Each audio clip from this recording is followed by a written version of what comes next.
What's going on, everyone? Juicebags here, and welcome back to some Dungeon Defenders 2. We are on my alt account for our first Ancient Power reset, and we're coming up on floor number 18.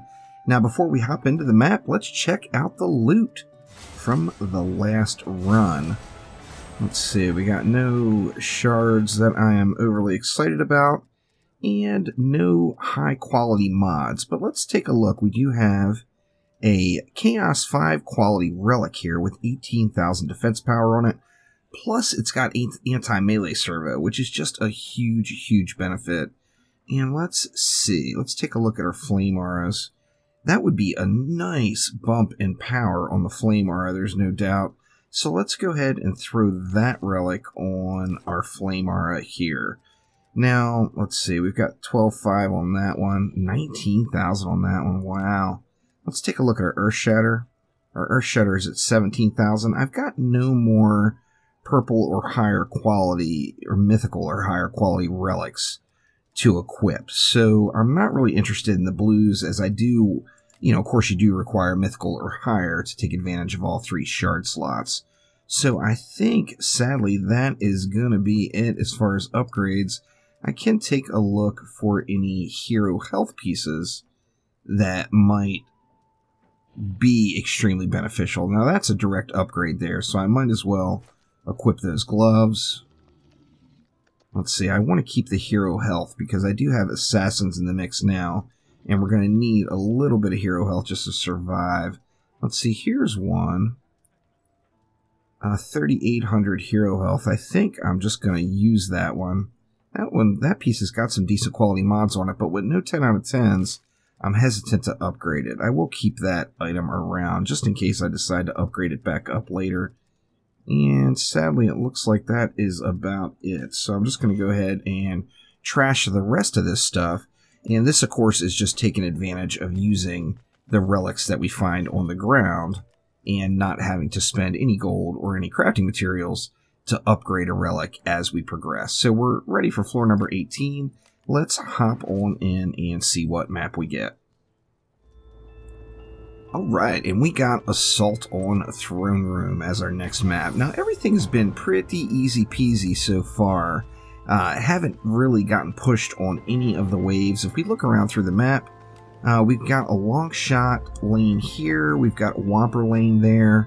One benefit of these Throne Room maps is unless you lose a sub-objective, there's no flyers.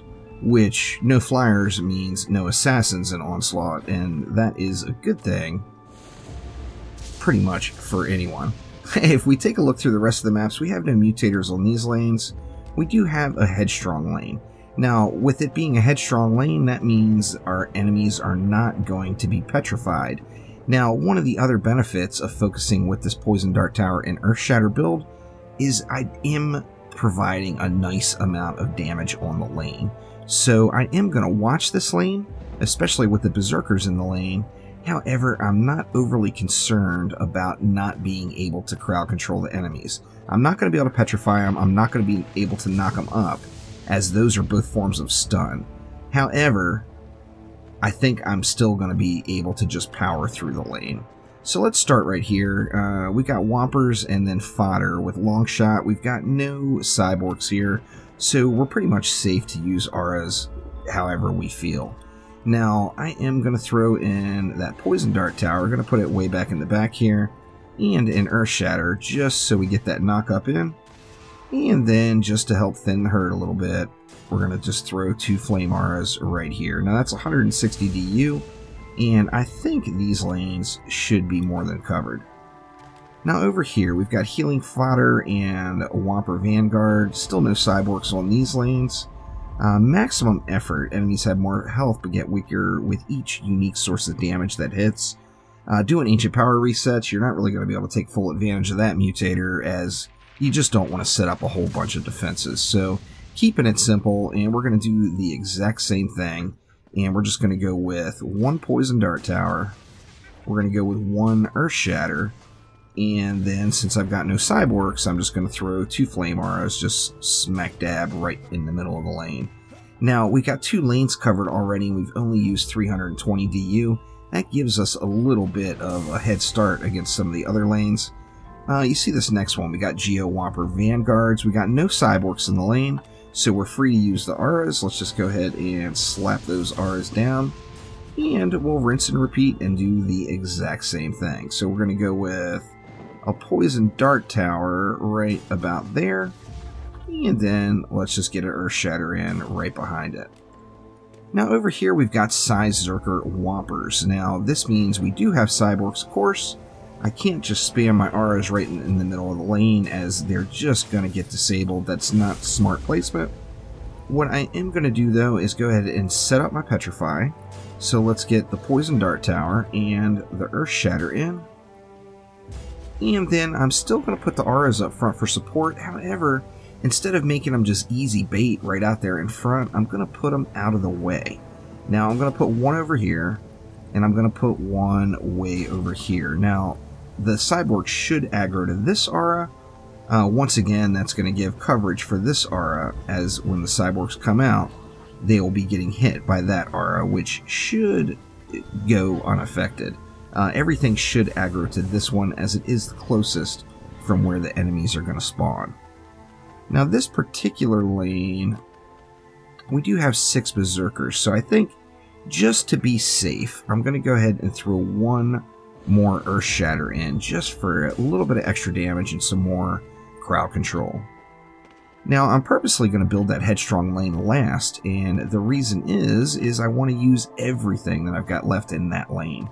So up top here we got Floppy Arms and Pig Boys. They're armored, so they're taking increased damage from magic damage. Now everything we're using in this setup is magic damage, so that makes it GG. So I'm going to go ahead and throw 2 Flame Auras right up front once again, and then just down below here I'll go with a Poison Dart Tower and an Earth Shatter Tower, just to provide that crowd control. Now as you see, this leaves me 240 DU left on a Headstrong lane. Now, I still am going to take advantage of the power of the poison and the power of the Earth Shatters. Now remember, I'm using these just for raw damage right now, as there is no knock-up, there is no Petrify going to happen on this lane. Now, we do have no Cyborgs, so that does allow me just to freely throw my Flame Auras in right on top, like I prefer. Now, I've got a decision to make here. I've got the 2 Earth Shatters. Now, Earth Shatter is 60 DU, and the Poison Dart Tower.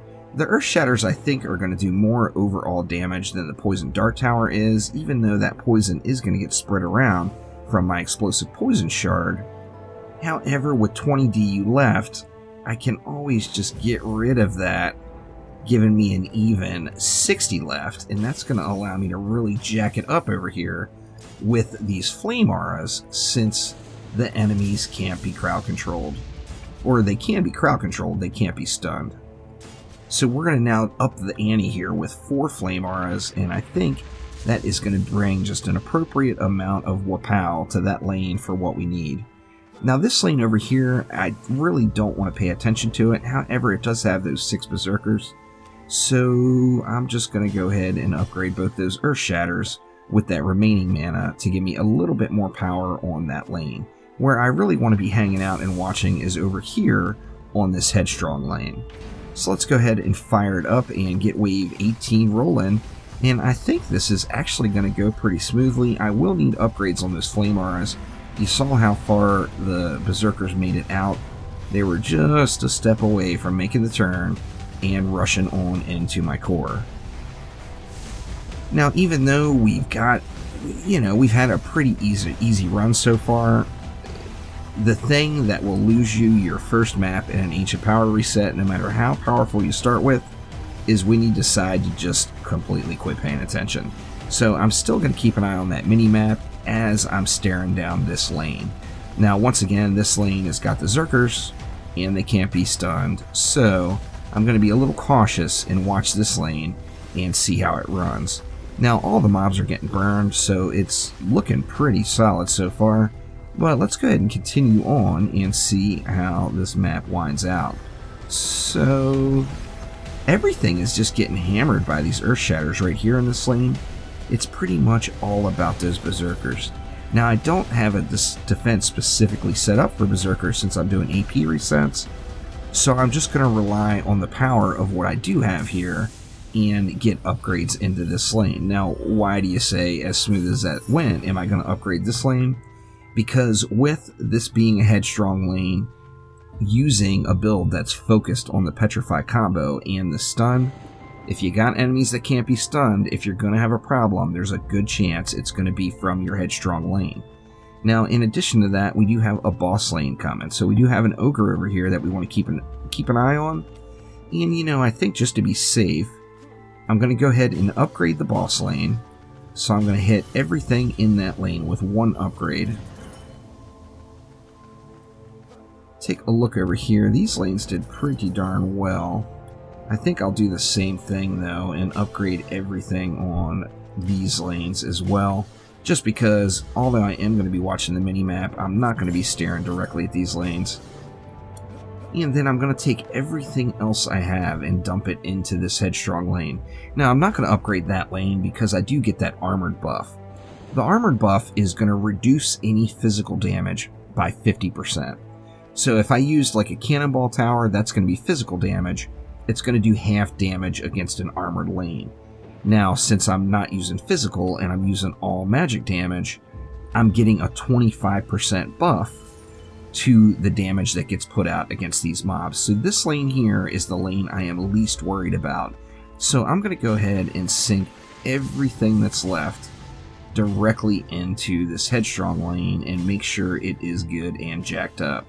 Go ahead and throw one more upgrade there, and I'll just save the rest of the 85 mana for the next wave. But having these upgrades on this lane is going to make a huge difference. When we see the Lady Orcs come out, hopefully they're not going to push so far. If they get to the edge here, then I know I still need more upgrades. As long as they're dying before that point, I think it'll be pretty safe. But let's see how it goes. We haven't had any Berserkers come out yet, so we better keep an eye on them and see what's up here.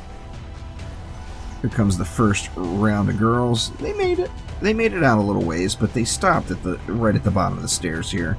So that's a pretty safe spot. I think maybe another upgrade or two will make that lane just completely easy peasy. And remember, I do still have that ogre coming, so I'm going to want to keep an eye out for it. Speak of the devil, the ogre is here now. So I'm going to keep watching the mini-map, particularly on that headstrong lane, and I want to come over here and make sure that this ogre is going to get handled by my defenses.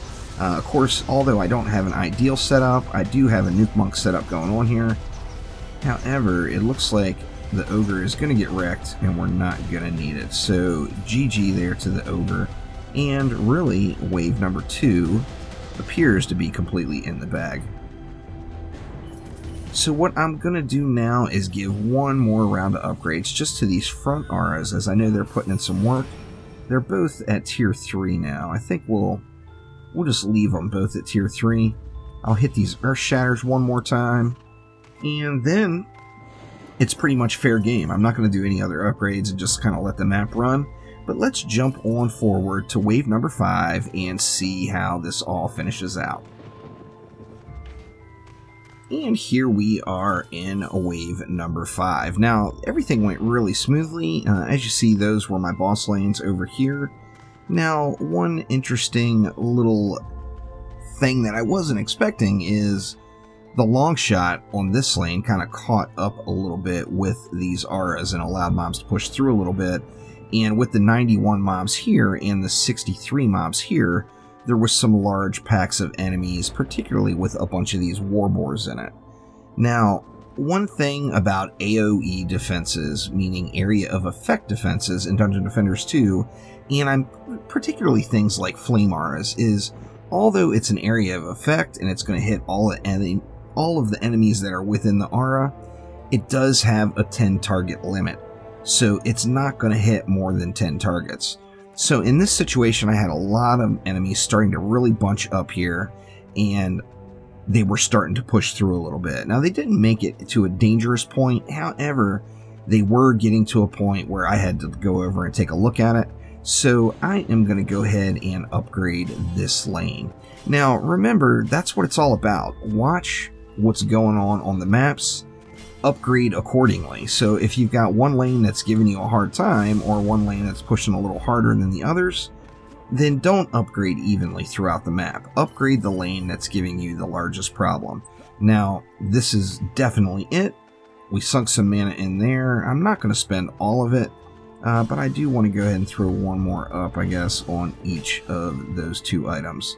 So we'll leave the rest of the mana right here for safekeeping, and go ahead and get wave number 5 going. Now, I still want to keep an eye on this lane, however, we know that the bosses are coming out of those 2 lanes over there from inspecting the lane tags prior to the wave. Looks like it's GG here still. I didn't do any more ups on this lane. You see, we're still at tier 3 on these front auras, and we're at tier 3 on these earth shatters, but it's been holding up very, very nicely and has provided enough power to get the job done. Now remember, even though these enemies aren't getting knocked up, if you look, they are getting hit inside the spawn. The earth shatters are reaching in there and getting that early tap on them, so it's getting a little bit of upfront damage on them. I'm going to keep an eye on that wither beast. And it looks like it died. And then here comes my bossery. So I got Shieldy Gobs and I got Griblock, and they're both coming out at the same time here. Shieldy here first. Just about dead. Let me give a little help. There we go. Just a little right-click spray there. And then Gribs actually got owned, so we don't have to worry about him. And with 30 mobs left, it's pretty much good game. However, the victory screen hasn't popped yet, so I still want to stay attentive and keep an eye on what's going on here. And now I think it's pretty safe. Pretty safe to say this one's in the bag. So once again, that was floor number 18 on my very first Ancient Power reset on my alt here. Went super smooth, however, mobs are definitely starting to get a little bit pushier. So as I go forward, I'm going to have to be a little bit more careful. I haven't really added a whole lot of hero DPS into the lanes at all so far in the playthrough, and I'm probably going to have to start doing that relatively soon. However, we're still in pretty good shape without spending any gold except on those shard upgrades. So that will do it for now. Thank you all an absolute ton for watching. Make sure to click that like button. Please subscribe to the channel. I'm really hoping we hear some DD2 news this week regarding the next update. However, we haven't heard anything yet, so still kind of waiting. So thank you all once again, and I will see ya next time around. Take it easy.